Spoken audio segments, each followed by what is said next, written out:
السلام علیکم ورحمۃ اللہ تعالی وبرکاتہ۔ وعلیکم السلام ورحمۃ اللہ۔ نحمدہ ونصلی ونسلم علی رسولہ الکریم، اما بعد فاعوذ باللہ من الشیطان الرجیم، بسم اللہ الرحمن الرحیم۔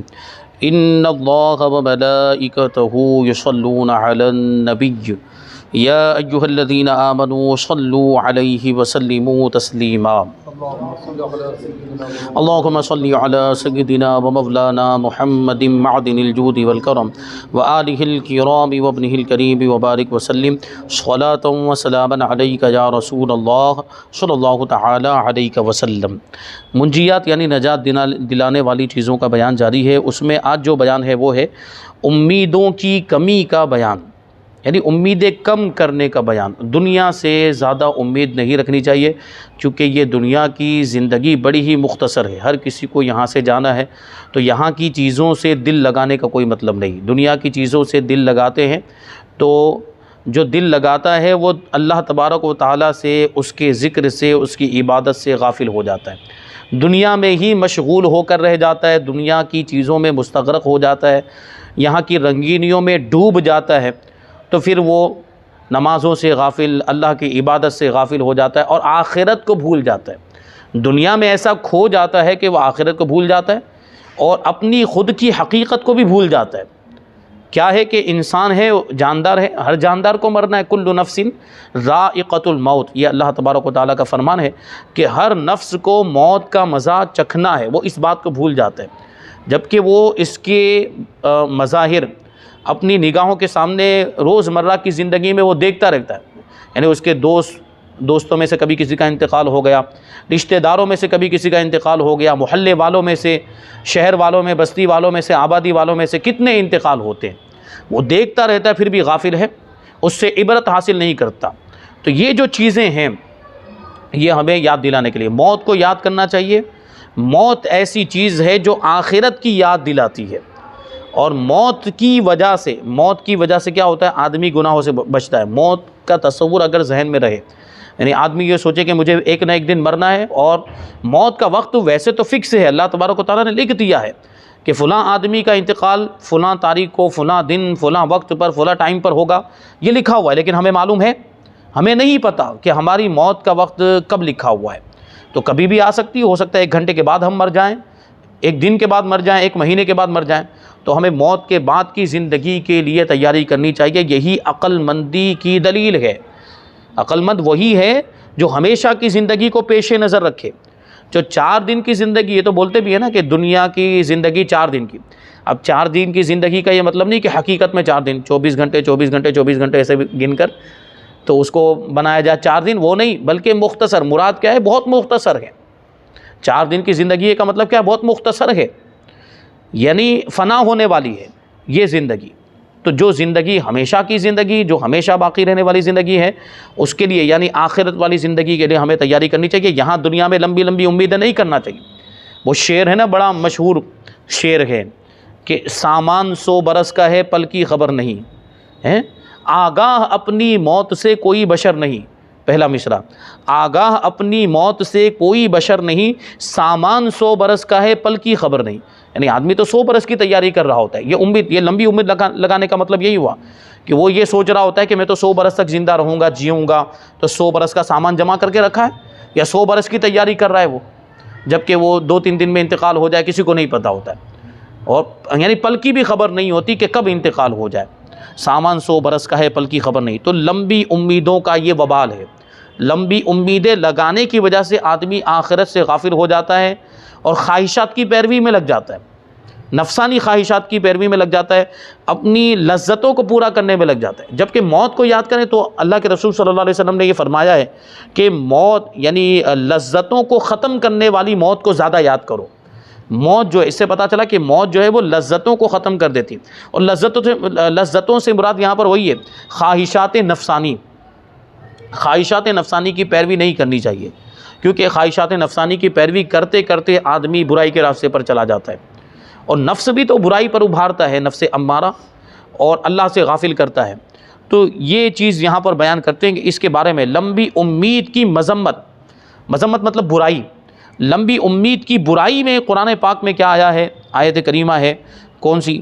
14ویں پارے کی آیت کریمہ ہے۔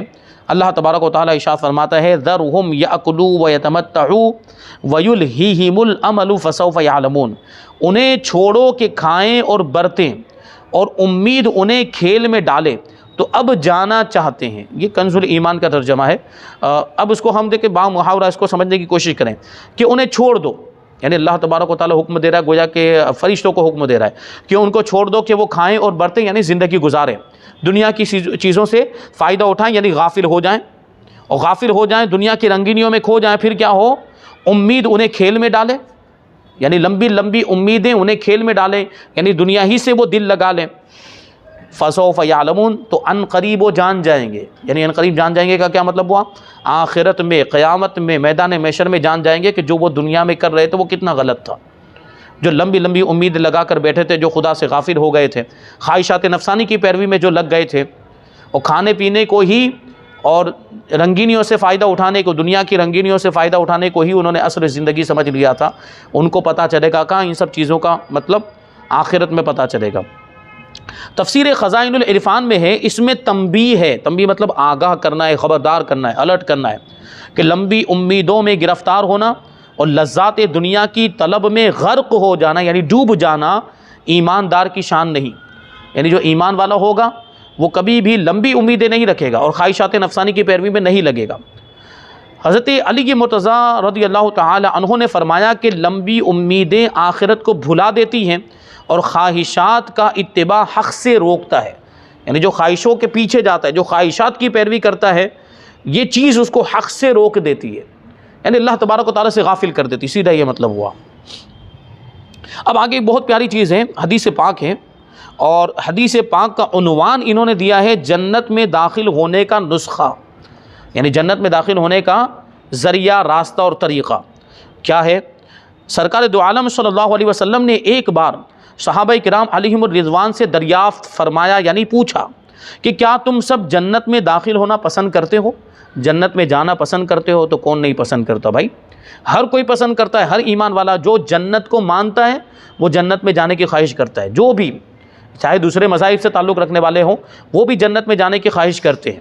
اب جو جنت کا منکر ہے، جو جنت کو مانتا ہی نہیں ہے، تو پھر ہم اس سے کیا شکایت کریں، اس سے کیا یہ سوال پوچھا جائے کہ جنت میں جانا چاہتے ہو کہ نہیں جانا چاہتے ہو، تو وہ تو مانتا ہی نہیں۔ لیکن جو مذاہب جنت کو مانتے ہیں اور جہاں جنت کا تصور ہے، وہ مذہب کا ماننے والا جنت میں جانے کی خواہش کرتا ہے۔ تو نبی پاک صلی اللہ علیہ وسلم نے اپنے پیارے صحابہ سے پوچھا کہ کیا تم سب جنت میں داخل ہونا پسند کرتے ہو؟ تو صحابہ کرام نے عرض کیا کہ جی ہاں یا رسول اللہ صلی اللہ تعالی علیہ وسلم۔ تو حضور نے ارشاد فرمایا امیدیں کم کرو اور اپنی موت اپنی آنکھوں کے سامنے رکھو اور اللہ پاک سے حیا کرو جیسے اس سے حیا کرنے کا حق ہے، یعنی اللہ سے حیا کرو۔ حیا کرنے کا پھر کیا مطلب ہوا؟ یہاں تو مطلب وہ دنیا داری کے اعتبار سے جس کو ہم حیا سمجھتے ہیں، اللہ تبارک و تعالیٰ سے تو اس طرح کی حیا یہاں مراد نہیں ہے۔ مطلب کیا چہرہ چھپانا، یا جو ہے کہ کیونکہ اللہ تبارک و تعالیٰ سے تو کوئی چیز پوشیدہ ہے ہی نہیں، تو اللہ تبارک و تعالیٰ سے حیا کرنے کا یہ مطلب ہوا کہ آدمی تنہائیوں میں بھی گناہوں سے بچے اور لوگوں کے سامنے بھی گناہوں سے بچے۔ لوگوں کے سامنے تو کبھی ایسا ہوتا ہے کہ دکھاوے کے لیے گناہ سے بچ جاتا ہے، لیکن تنہائی میں گناہوں کے معاملات ہوتے ہیں۔ لیکن کچھ لوگ تو ایسے بے حیا اور بے شرم ہوتے ہیں کہ وہ تنہائیوں میں بھی گناہ کرتے ہیں، لوگوں کے سامنے بھی گناہ کرتے ہیں۔ تو اللہ سے حیا کرنے کا یہ مطلب ہوا کہ اللہ تبارک و تعالیٰ چونکہ مجھے ہر وقت دیکھ رہا ہے، میرا کوئی عمل اس سے پوشیدہ نہیں ہے، تو میں گناہ نہ کروں، گناہوں سے بچوں۔ یہ ہوا اللہ سے حیا کرنا، یہ مطلب ہوا اللہ سے شرم کرنے کا، یہ مطلب ہوا کہ گناہوں کو چھوڑ دے۔ اب امیدوں کو کم کرنے کا کیا مطلب ہوتا ہے؟ کہتے ہیں کہ نفس کی پسندیدہ چیزوں یعنی لمبی عمر، صحت اور مال میں اضافہ وغیرہ کی امید نہ ہونا، یہ امیدوں کی کمی کہلاتا ہے۔ اگر لمبی عمر کی خواہش، دیکھیں آدمی لمبی عمر کی خواہش کرتا ہے، اب لمبی عمر کی خواہش اس وجہ سے کرتا ہے کہ جیسے اب وہ جو ایک لفظ بولا جاتا ہے نا کہ زیادہ سے زیادہ انجوائے کرنے کا موقع ملے گا، زندگی ہے تھوڑی سی زندگی ہے تو انجوائے کر لو، یہ لفظ بولا جاتا ہے۔ انجوائے کر لو مطلب مزے اٹھا لو، کھاؤ پیو، موج کرو، مستی کرو، گھومو پھرو، یہ مطلب لیا جاتا ہے۔ یہ ساری چیزیں ظاہر سی بات ہے کہ اللہ سے غافل کرنے والی ہے۔ لیکن اگر کوئی اچھی نیت سے لمبی عمر کی خواہش کرتا ہے، ہم دعا کرتے ہیں کبھی کبھی کہ اللہ تبارک و تعالی ہمیں دراز یہ عمر بالخیر عطا فرما، ہم ایسے دعا کرتے ہیں، یعنی بھلائی کے ساتھ لمبی عمر عطا فرما۔ اور بھلائی کے ساتھ کا کیا مطلب ہوا کہ ہم عبادت بھی کریں، ہم نیکیاں بھی کریں، ہم گناہوں سے بھی بچیں، ہم اللہ سے غافل نہ ہو، آگے جو زندگی ہمیں ملے وہ ایسی ہو۔ تو یہ زندگی تو بہت بہتر، پھر یہ تو جتنی زیادہ لمبی ہو اتنا نیکیوں کا ذخیرہ ہو جائے گا۔ آدمی نیکی کے ساتھ لمبی عمر کی خواہش کرتا ہے تو یہ خواہش بہت اچھی ہے، لیکن گناہوں کے ساتھ یا خواہشات نفسانی کے ساتھ اگر لمبی عمر کی وہ خواہش کر رہا ہے تو پھر یہ غلط چیز ہے، کیونکہ اب ایسی صورت میں جتنی زیادہ عمر لمبی ہوگی اتنے زیادہ گناہ بڑھ جائیں گے، جتنی زیادہ عمر لمبی ہوگی اتنا زیادہ برائیوں کا معاملہ ہوگا، تو اور وبال ہوگا اور بوجھ ہو جائے گا گناہوں کا، تو اس سے تو بچنا چاہیے۔ تو کہتے ہیں کہ اگر کوئی لمبی عمر کی خواہش مستقبل میں یعنی آنے والے زمانے میں نیکیوں میں اضافے کی نیت سے کر رہا ہے، کوئی لمبی عمر اس وجہ سے مانگ رہا ہے، تو اب یہ امیدوں کی کمی نہیں کہلائے گا، یہ امیدوں کی کمی ہی کہلائے گی۔ یہ جو خواہش ہے یہ امیدوں کی کمی، یہ لمبی امید میں نہیں آئے گا، کیونکہ وہ لمبی عمر کی خواہش کر تو رہا ہے لیکن کیسی؟ نیکیوں والی لمبی عمر، نیکیوں والی لمبی زندگی، تو یہ تو اچھی بات ہے کہ زیادہ سے زیادہ اس کو نیکیاں کرنے کا موقع ملے گا۔ اب امیدوں کو کم کرنے کا حکم کیا ہے؟ کہتے ہیں کہ امیدوں کی کمی دنیا سے بے رغبتی اور فکر آخرت میں مشغول رکھنے، نجات دلانے اور جنت میں لے جانے والا عمل ہے۔ اب کیسے پیدا کریں گے یہ جو کیفیت ہے، اور اس کے طریقے کیا ہیں؟ کم امیدیں رکھنے کا طریقہ کیا ہے؟ تو سب سے پہلے کہ چھوٹی امید سے متعلق روایتوں کا مطالعہ کریں جو حدیثوں میں آیا چھوٹی امیدوں کے تعلق سے۔ لمبی امیدوں کی ہلاکتوں پر غور کریں، امیدوں کی کمی کے بارے میں جو بزرگان دین کے اقوال ہیں ان کا بھی مطالعہ کریں، امیدوں کی کمی اور زیادتی فوائد و نقصانات کی معلومات حاصل کیجیے، یعنی کتابیں پڑھنی پڑے گی یا علماء کرام کی محفلوں میں حاضر ہونا پڑے گا، آنا جانا پڑے گا، علماء کرام کے بیانات میں تقریروں میں یہ چیزیں آتی ہیں اور اس سے ہمیں سبق حاصل کرنا چاہیے۔ اور ہر وقت موت کو پیش نظر رکھے، ہر وقت موت کو پیش نظر رکھے کہ مجھے مرنا ہے، تو خود بخود امیدیں کم ہو جائے گی۔ موت کی یاد امیدوں کی کمی کا بہت بڑا سبب ہے۔ نزا اور قبر کے وحشت ناک ماحول کا تصور کیجئے کہ جو جانکنی کا جو وقت ہوتا ہے، جب جان نکالی جاتی ہے، روح نکالی جاتی ہے، سخت تکلیف ہوتی ہے، اور قبر میں جو عذاب ہوگا، قبر کی جو سختیاں ہیں اور اس وقت کی جو گھبراہٹ ہے اور جو کیفیت، یعنی آدمی سوچے تو صحیح کہ ابھی یہاں پر اندھیرا ہو جائے تھوڑی دیر کے لیے تو ہمیں وہ بے چینی والی کیفیت پیدا ہوتی ہے نہیں؟ اندھیرے میں، اندھیرا ہونے کی وجہ سے کچھ دکھتا نہیں، کچھ نظر نہیں آتا ہے۔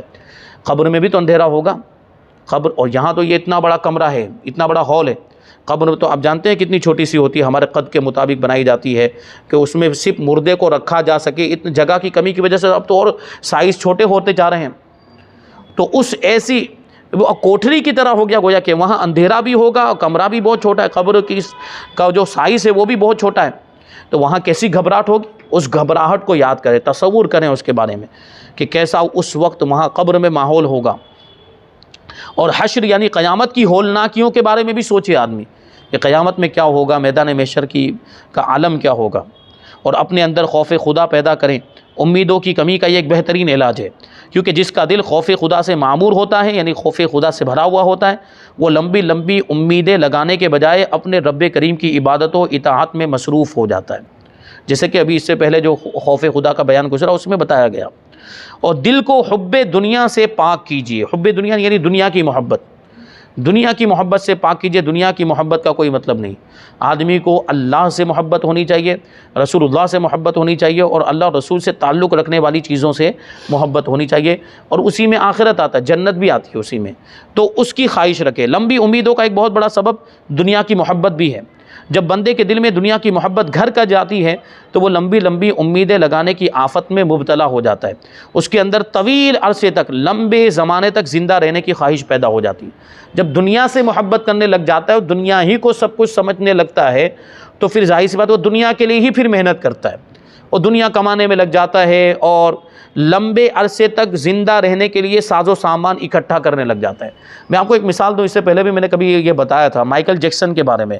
وہ دنیا کی مشہور ترین شخصیات میں اس کا شمار ہوتا ہے، لیکن دیکھیں اس کی زندگی سے ہمیں کیا سبق ملتا ہے۔ وہ اگرچہ وہ ایک سیلیبریٹی ہے، وہ گائک تھا، وہ سنگر تھا، وہ ناچنے والا تھا، ڈانسر تھا، نچنیا تھا، اس سے ہمیں کوئی مطلب نہیں، لیکن دیکھیں وہ اتنا مالدار، اور ظاہر سی بات ہے خوب کماتا تھا، کروڑ پتی تھا، اتنا مالدار، لیکن اس کی زندگی دیکھیں، اس نے ڈاکٹر رکھے ہوئے تھے، بہت سارے ڈاکٹر رکھے ہوئے تھے جو ہر وقت، اور اس کا کوئی بھی کھانا، جو کھانا اس کے کھانے کے لیے تیار کیا جاتا تھا وہ پہلے لیبارٹری میں لے جا کر اس کو چیک کیا جاتا تھا کہ یہ کھانا کتنا مفید ہوگا، کتنا نقصان دہ ہوگا، اس اعتبار سے اس میں چیزیں شامل کی جاتی تھی یا چیزیں کم کی جاتی تھی، جو بھی چیزیں وہ مفید ہوں، فائدے والی چیز ہوں، اس میں وہ کھانا اس کا لیبارٹری میں جا کر چیک ہوتا تھا، پھر وہ کھانا وہ کھاتا تھا۔ اور یہ کیوں ہوتا تھا؟ اتنے سارے ڈاکٹر رکھے ہوئے تھے، اور یہ کھانا بھی چیک کیوں ہوتا تھا؟ تاکہ وہ لمبی زندگی جی سکے، یعنی لمبے عرصے تک زندہ رہ سکے، یہ مقصد تھا اس کا۔ پھر وہ ڈاکٹر روزانہ اس کا چیک اپ کرتے تھے، روزانہ اس کو مطلب وہ اس کا بلڈ پریشر چیک کرتے تھے، اور دوسرے جو ساری چیزوں کو وہ چیک اپ کرتے تھے کہ کچھ ہوا تو نہیں ہے وہ۔ اور وہ اب ایک تو وہ اس کے لیے ایک باکس بنایا ہوا تھا کانچ کا، وہ اس کے اندر تو سوتا تھا جا کر وہ، تاکہ ہوا میں فضا میں جو جراثیم ہو وہ اس پر اثر انداز نہ ہو وغیرہ۔ پھر بھی کتنے سال جیا؟ 50 سال یا کچھ 52 سال غالباً وہ جیا ہے اور مر گیا۔ تو مطلب یہ سب چیزیں انسان کو موت سے نہیں بچا سکتی۔ جو موت کا وقت ہے، موت تو اس وقت پر آئے گی، آدمی پھر جتنی بھی احتیاطی تدابیر کر لے، جتنی بھی چیزوں سے بچ لے، نقصان دہ چیزوں سے، موت کا جو وقت ہے وہ تو آئے گا۔ اس کے مقابلے میں وہ گاؤں دیہات کے رہنے والے لوگوں کو دیکھ لو تو وہ کیا بچتے ہیں، کس چیز سے بچتے ہیں، لیکن وہ شہر والوں سے زیادہ جیتے ہیں، شہر والوں سے لمبی ان کی عمریں ہوتی ہیں۔ تو یہ سب چیزیں جو ہیں، یہ آدمی جب دنیا سے محبت کر لیتا ہے نا، دنیا ہی کو سب کچھ سمجھ لیتا ہے، تو پھر وہ اس کے لیے تیاری کرتا ہے اور اسی کے لیے کوشش کرنے لگتا ہے۔ جبکہ ایک مومن کے لیے، مومن کی یہ شان ہوتی ہے کہ وہ دنیا سے دل نہیں لگاتا۔ حضور پاک صلی اللہ علیہ وسلم نے فرمایا نا، حضور کا ارشاد ہے، کن فی الدنیا کأنک غریب او عابر سبیل۔ حضور نے فرمایا کہ دنیا میں اس طرح رہو گویا کہ تم اجنبی ہو یا راستہ چلنے والے ہو، مسافر ہو۔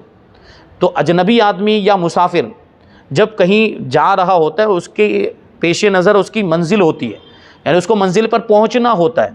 تو راستے میں اگر وہ عارضی طور پر کہیں رکتا بھی ہے نا، تو پڑاؤ بھی کرتا ہے، سفر میں رکتے ہیں، چلتے ہوئے تھک گیا تو رک گیا، کھانا کھانے کے لیے رک گیا، تو وہ راستے کی چیزوں سے دل نہیں لگاتا مسافر، کیونکہ اس کو پتہ ہے کہ اگر راستے کی چیزوں سے دل لگاؤں گا تو منزل تک نہیں پہنچ پاؤں گا، یا لیٹ پہنچوں گا، یہاں وقت گزر جائے گا، ضائع ہو جائے گا۔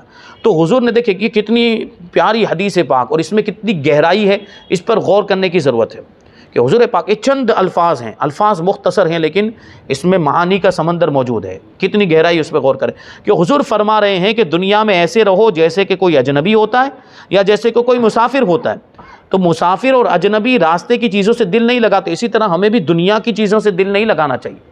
ہمیں اپنی منزل کو پیش نظر رکھنا چاہیے کہ ہماری منزل ہے آخرت، ہماری منزل ہے جنت، تو ہمیں جنت میں جانا ہے، جنت میں پہنچنا ہے۔ تو ہم دنیا کی چیزوں سے دل لگائیں گے تو یا تو نہیں پہنچ پائیں گے، یا پہنچیں گے تو لیٹ پہنچیں گے۔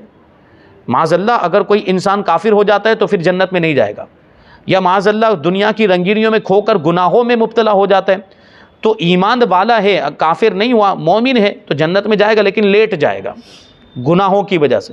تو یہ چیز ہوتی ہے، مسافر کے ساتھ بھی اسی طرح کے معاملات ہوتے ہیں۔ تو دنیا سے دل نہیں لگانا چاہیے، بلکہ ایک اور حدیث پاک میں تو اللہ کے رسول صلی اللہ علیہ وسلم نے یہاں تک فرمایا کہ الدنیا سجن المؤمن و جنت الکافر، کہ دنیا مومن کے لیے قید خانہ ہے، دنیا مومن کے لیے ایک جیل کی طرح ہے، اور کافر کے لیے جنت ہے، کیونکہ کافر کے لیے سارا آرام، ساری آسائشیں، ساری راحتیں، ساری نعمتیں یہیں تک کے لیے، جو کچھ بھی اس کو ملنا یہاں مل جائے گا۔ آخرت میں تو عذاب ہی عذاب ہے، آخرت میں تو ان کے لیے راحت اور آرام کا تصور ہی نہیں ہے، سزا ہی سزا، تکلیف ہی تکلیف ہے کافروں کے لیے۔ جبکہ ایمان والوں کا حال یہ ہوتا ہے، اللہ والوں کی زندگیوں کو آپ پڑھیں کہ وہ چاہتے ہیں کہ جلدی سے یہ زندگی ختم ہو جائے اور جلدی سے اللہ کی بارگاہ میں پہنچ جائے، اپنے رفیق اعلیٰ سے ملاقات کریں۔ تو وہ دنیا ان کے لیے قید خانہ ہوتا ہے، گویا کہ وہ دنیا کی چیزوں سے دل نہیں لگاتے۔ قید خانے سے آدمی رہا ہونا چاہتا ہے، قید خانے سے آدمی آزاد ہونا چاہتا ہے کہ نہیں، نکلنا چاہتا ہے وہاں سے۔ تو دنیا سے بھی اسی طرح کا معاملہ ہونا چاہیے کہ یہ قید خانے کی طرح ہیں، ہم یہاں پر قید ہیں، یہاں سے نکلیں گے یعنی آخرت میں جائیں گے تو گویا کہ آزاد ہو جائیں گے۔ تو یہاں سے قید خانے سے بھی ظاہر سی بات ہے کوئی دل نہیں لگاتا، قید خانے میں بھی کوئی ہمیشہ نہیں رہنا چاہتا اور وہاں سے نکلنا چاہتا، تو ایسی کیفیت ہی دنیا میں ہماری رہنے کی ہونی چاہیے، زندگی گزارنے کی ہونی چاہیے۔ تو یہ چیزیں یہاں پر بیان کی گئی ہیں، اور بھی بہت کچھ بتایا جا سکتا ہے اس میں، اور علماء کرام کے بیانات بھی آپ لوگ سنیں تو اس میں بھی بہت ساری چیزیں آپ کو سیکھنے کو ملیں گی۔ اور اگر مکاشفۃ القلوب کا درس آپ کو کہیں ملتا ہے یا احیاء العلوم کا درس، مکاشفۃ القلوب کا درس ہم نے شروع کیا تھا، اس سے پہلے بھی میں نے بیان کیا، لیکن وہ چند وجوہات کی وجہ سے رک گیا ہے، انشاءاللہ پھر سے اس کو ہم چالو کریں گے، تو آپ یوٹیوب پر جا کے اس کو سن سکتے ہیں، تو اس میں بھی بہت ساری معلومات آپ کو جاننے کو ملے گی۔ آگے جو بیان ہے وہ سچ بولنے کا بیان، صدق کا بیان، یعنی سچ بولنا، یہ بھی بہت ضروری ہے، اور یہ بھی بہت ہی بہترین خوبی ہے، ہر انسان کے اندر ہونی چاہیے۔ اور یہ سچ بولنا تو ایسی چیز ہے نا کہ وہ ہر مذہب کے اندر اس کی تعریف آئی ہے، ہر مذہب کے اندر اس کی تعریف آئی ہے کہ یہ اچھی چیز ہے، اچھی خوبی ہے۔ اور جھوٹ کی برائی ہر مذہب کے اندر آئی، اور ہر قوم، چاہے اب وہ جھوٹ کا تو معاملہ ایسا ہے کہ اگر کوئی کسی مذہب کا ماننے والا نہیں بھی ہے تب بھی وہ جھوٹ کو برا سمجھتا ہے، تو یہ چیز بہت اہم ہے، وہ بھی اپنے اندر پیدا کرنا ہے، سچ بولنے کی عادت بنانا ہے، اور جھوٹ سے بچنا ہے، اس کے بہت فائدے ہیں۔ انشاءاللہ تبارک و تعالیٰ اس کو ہم آئندہ درس میں شامل کریں گے۔ اللہ تبارک و تعالیٰ کی بارگاہ میں دعا ہے کہ جو کچھ بھی بیان ہوا اس پر ہم سب کو عمل کرنے کی توفیق عطا فرمائے۔ وما علینا الا البلاغ۔ السلام علیکم۔